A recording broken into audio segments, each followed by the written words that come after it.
रहे थे कि फतवा फतवा अभिषेक जी गलत है। अभिषेक जी गलत है। अभिषेक जी, इस्लाम बोलता है कि हर मजहब की इज्जत करनी चाहिए और कभी किसी भी मजहब के बारे में मुझे नहीं लगता कि कोई भी गलत बात होनी चाहिए, और मैं पूरी जिम्मेदारी से ये बोल रहा हूं। ठीक है। तो साजिद रशीदी जी,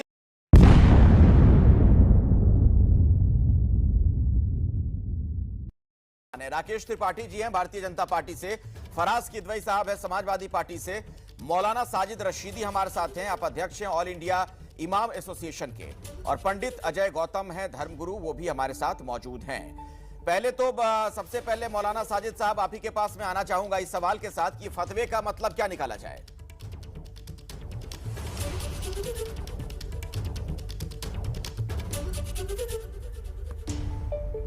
आप अनम्यूट करिए, आप जो कह रहे हैं हम सुन नहीं पा रहे हैं आपको, शायद आपने म्यूट कर रखा है।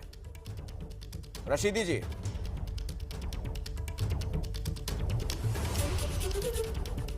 नहीं आवाज नहीं आ रही है, आपकी आवाज नहीं आ रही है। चलिए अजय गौतम जी, आपसे दूसरा सवाल पूछ लेता हूं कि अब शुद्धिकरण का क्या मतलब है फिर?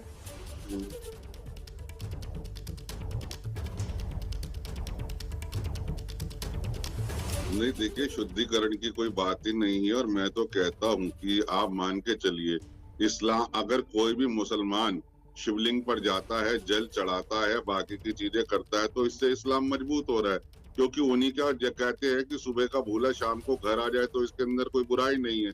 मैं तो जो इस्लाम के झंडा बरदार हैं मौलाना साहब से पूछना चाहता हूँ कि एक तरफ तो इस्लाम की इतनी बड़ी ताकत है कि बड़े से बड़े इस्लाम, अल्लाह की मर्जी के बिना पत्ता भी नहीं हिलता। अल्लाह ने ही सारी जो है कायनात बनाई है, तो अल्लाह चाहते थे वो तभी तो शिवलिंग के अंदर गई है, वहां पर उसके अंदर रुद्राभिषेक करने। तो अल्लाह की नीयत थी, अल्लाह की मर्जी थी, अल्लाह की सहमति शामिल थी रशीदी जी को तो सलाह दे रहे पुराने हैं, घर सुन तो लीजिए मंदिर के अंदर। अजय गौतम जी सुन तो लीजिए, मैं कह रहा हूँ रशीदी जी को तो आप सलाह दे रहे हैं, लेकिन जो लोग शुद्धिकरण करते हुए नजर आ रहे हैं वो वीडियो भी हम दर्शकों को दिखा रहे हैं, उनको भी तो कुछ बोलिए।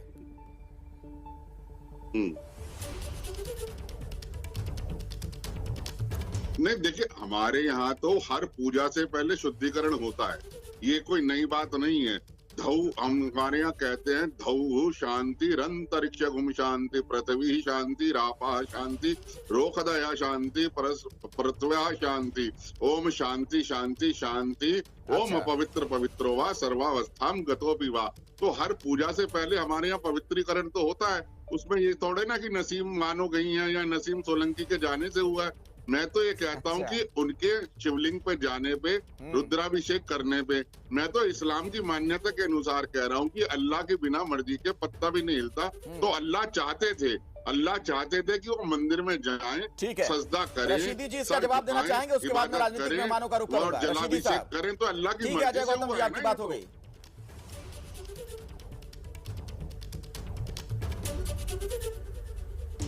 कुछ टेक्निकल दिक्कत आ गई, शायद रशीदी जी अब हमारे साथ हैं ही नहीं।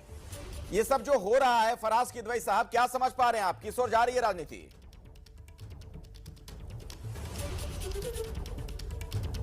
अल्लाह की मर्जी है, रशीदी जी हमारे साथ नहीं रहे। अखिलेश जी अभी ऐसा मत बोलिए भाई, उनसे बातचीत आगे होगी हमारी। हाँ फराज किदवई जी।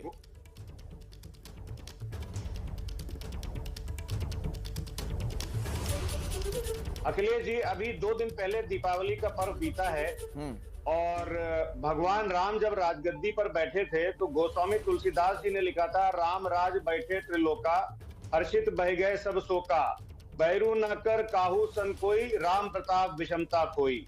अब इसका मतलब आप लोग को तो पता होगा, मगर आपके दर्शकों के लिए बता दूं कि रामचंद्र जी जब गद्दी पर बैठते हैं तो तीनों लोग अत्यंत प्रसन्न हुए और राम जी के प्रताप से सबके मनों के भेदभाव और कुटिलता नष्ट हो गई, अर्थात कोई किसी से बैर नहीं रखता था। अब आप देखिए कि इनके भारतीय जनता पार्टी के एक मंत्री हैं गिरिराज सिंह जी, वो बोलते हैं कि भारत में जो ट्रेन हादसे हो रहे हैं वो मुसलमानों की वजह से हो रहे हैं, लेकिन बैरू न कर काहू सन कोई, राम प्रताप विषमता कोई, इसके हिसाब से कोई किसी से बैर नहीं रखता था। तो भगवान राम के आदर्शों पर अगर कोई चल रहा है तो समाजवादी पार्टी चल रही है, और भारतीय जनता पार्टी उनके आदर्शों के बिल्कुल विपरीत चल रही है।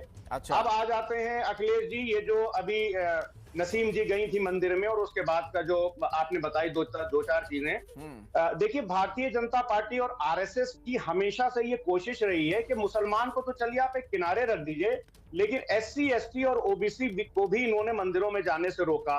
अगर ऐसा नहीं था तो बाबा साहब डॉक्टर भीमराव अंबेडकर ना तो महाड़ आंदोलन करते और ना ही कलराम टेम्पल का कोई सत्याग्रह करते। तो भारतीय जनता पार्टी और आरएसएस का इतिहास ही पुराना है। अब हमारे मुख्यमंत्री जननायक मंदिर में जाने से कहां रोका गया है? नसीम जी जाके वहां पूजा कर रही हैं। तो उत्तर प्रदेश में तो बीजेपी की सरकार है, आप कह रहे हैं मंदिर में जाने से रोका गया, कहां रोका गया है?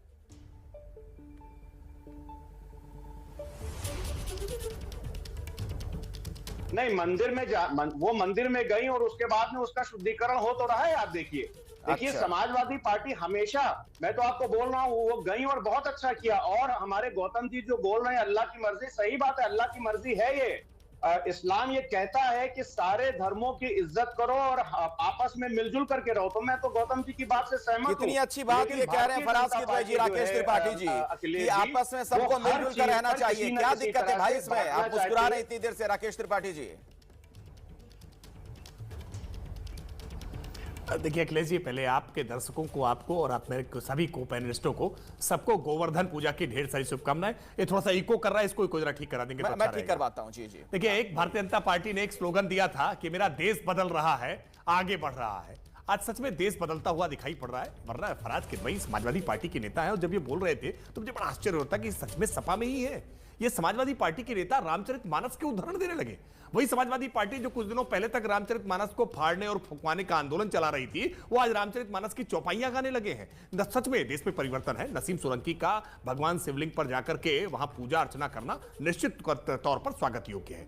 लेकिन जब चुनावी पूजा पाठ करेंगे ना, मन के भीतर भक्ति भाव नहीं होगा, केवल वोट बैंक को लुभाने के लिए प्रयास करेंगे, तो यही गति होती है। और फराज किदवई ने एक बार भी आलोचना नहीं की, एक बार भी निंदा नहीं की कि जिस मौलाना ने, जिस मुफ्ती ने यह फतवा जारी किया है, जिस समाज ने यह आक्रोश व्यक्त किया है, यह गलत है और नहीं होना चाहिए, और ऐसा फतवा देने वालों के खिलाफ कार्रवाई होनी चाहिए। फराज किदवई साहब के साथ बड़ी समस्या है भाई, गति छाप छछूंदर केरी, यह भी उसी रामचरितमानस से ही मिलेगा कि आपकी स्थिति यह हो गई है कि न उगलते बन रहा है न निगलते बन रहा है। यह आग तो आप ही ने लगाई थी ना। इन कट्टरपंथी तत्वों को ये मौलाना मुफ्ती जो रोज फतवा जारी करते हैं ना, इनको खूब प्रोत्साहित करते थे, पुष्पित पल्वित करते थे, खाद पानी डाला करते थे। लेकिन आज ये आग अपने ही घर में लग गई। आज ये नसीम सोलंकी खुद ही फंस गई उसमें। अब सच बात यह है कि इस तरह के जो भी कट्टरपंथी तत्व हैं, जो मजहब के आधार पर भेदभाव करते हैं, जो हम लोगों की साझा संस्कृति, साझा विरासत में खलल डालने का काम करते हैं, वो एक नए दिन अपने जाल में खुद ही फंस जाते हैं। आप पूजा भक्ति, आपके अंदर भाव हो, भक्ति भाव हो, तो बिना चुनाव के भी मंदिर जाना चाहिए। और अब तक मैं जवाब देता हूं। फराज किदवई जी, अखिलेश यादव गए नहीं। हाँ। जो वास्तविकता में हिंदू धर्म में जिन्होंने जन्म लिया वो दर्शन करने नहीं जा रहे हैं। लेकिन नसीम सोलंकी जिनका हिंदू धर्म में कोई आस्था नहीं है, वो केवल वोट पाने के लिए भगवान शिवलिंग पर अगर जाकर के जलाभिषेक करने का काम करेंगे ना, तो इसी तरह से ना हिंदुओं की रह जाएंगी ना मुसलमानों की रह जाएंगी। ठीक है फराज किदवई जी, ये चुनावी पूजा है। और दूसरी बात, जो लोग फतवा जारी कर रहे हैं उनके लिए भी तो कुछ बोल दीजिए।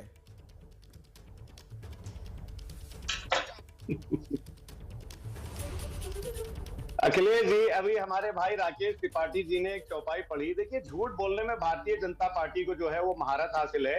गोस्वामी तुलसीदास का फिर मैं जिक्र करूंगा। वो बोलते हैं झूठा ही लेना, झूठा ही देना, झूठा ही भोजन, झूठ चबेना। तो भारतीय जनता पार्टी जो है सुबह से लेकर के रात तक और झूठ के सिवा कुछ बोलती नहीं है। अब आप देखिए कि इनका किस तरह से ये दलितों और पिछड़ों और अल्पसंख्यकों के खिलाफ है। मैं राकेश भाई से पूछना चाहता हूं, भंवर मेघवंशी जी का नाम तो आपको पता ही होगा। भंवर मेघवंशी जी आरएसएस के एक बहुत बड़े कार्यकर्ता थे, अभिषेक जी, और आरएसएस के बहुत बड़े पदाधिकारी थे। जब उनके घर में एक बार डिनर ऑर्गेनाइज हुआ और आरएसएस के लोग उनके यहाँ खाने पहुंचे, और जब उनको पता चला कि ये दलित हैं, तो आरएसएस के लोगों ने खाना खाने से मना कर दिया और बहाना ये बनाया कि साहब आप ये खाना पैक कर दीजिए, हम रास्ते में खाएंगे, और बाद में उस खाने को फेंक दिया गया। ये हिस्टोरिकल फैक्ट है। आप जाइएगा, अभी गूगल में चेक कर लीजिएगा, अपनी रिसर्च टीम से बोलिएगा चेक कर ले। और जो है फतवे वाला सवाल रह गया। तो आज की तारीख में जिस तरह से फराज किदवई साहब, फतवा अभिषेक जी गलत है। अभिषेक जी गलत है। अभिषेक जी, इस्लाम बोलता है कि हर मजहब की इज्जत करनी चाहिए और कभी किसी भी मजहब के बारे में मुझे नहीं लगता कि कोई भी गलत बात होनी चाहिए, और मैं पूरी जिम्मेदारी से ये बोल रहा हूँ। ठीक है, तो साजिद जो रशीदी लड़ाने जी, वाली मानसिकता मौलाना RSS साजिद की है, रशीदी, और अगर जो आप भी मुझे सुन लड़ाई पा रहे हो, होगा, आपकी आवाज ठीक हो गई सर? जरा कुछ बोल तो दीजिए, आपकी आवाज आ रही है कि नहीं, सब पता चल आवाज आ रही है? हाँ ठीक है, ठीक है। आवाज आ रही है? फतवे पे क्या कहेंगे आप? फतवा क्यों जारी किया गया? देखिए, मैं आपसे ये कहना चाहता हूँ कि ये देश फतवों से नहीं चलता मेरे भाई, शरीयत से नहीं चलता है। ये देश संविधान से चलता है, और संविधान ये कहता है मेरे देश का कि कोई आदमी कुछ भी करे उसको डंडा लेकर नहीं रोक सकते आप। शरीयत अपनी जगह है, जिसने जो जैसा किया वो वैसा भरेगा। रही बात फतवे की, जो लोग फतवा दे रहे हैं, आप उनसे पूछिए जिसने फतवा दिया है कि आप अधिकृत हैं फतवा देने के लिए? वो मुफ्ती है ही नहीं वो आदमी। एक बयान जारी कर दिया, जैसे नसीम सोलंकी ने एक सियासी पूजा कर ली। अभी राकेश भाई ने बहुत अच्छी बात कही, इन्होंने कहा कि साहब ये तो सियासी पूजा है, भाव से नहीं है। बहुत अच्छी बात है, इस पर तो फतवा लगता ही नहीं है। सियासी भाव की पूजा पर इस पर कहाँ फतवा लगता है? अगर सियासी पूजा कोई आदमी करता है उस पर फतवा जारी नहीं होता।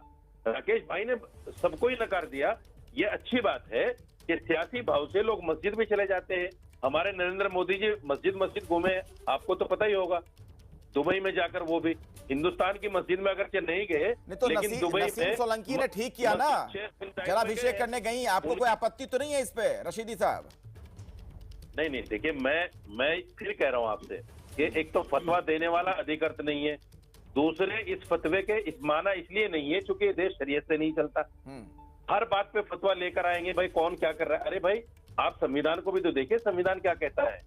बताइए अजय गौतम जी, संविधान का अनुपालन करने वाले रशीदी साहब को लेकर आपने क्या क्या नहीं कह दिया था अभी?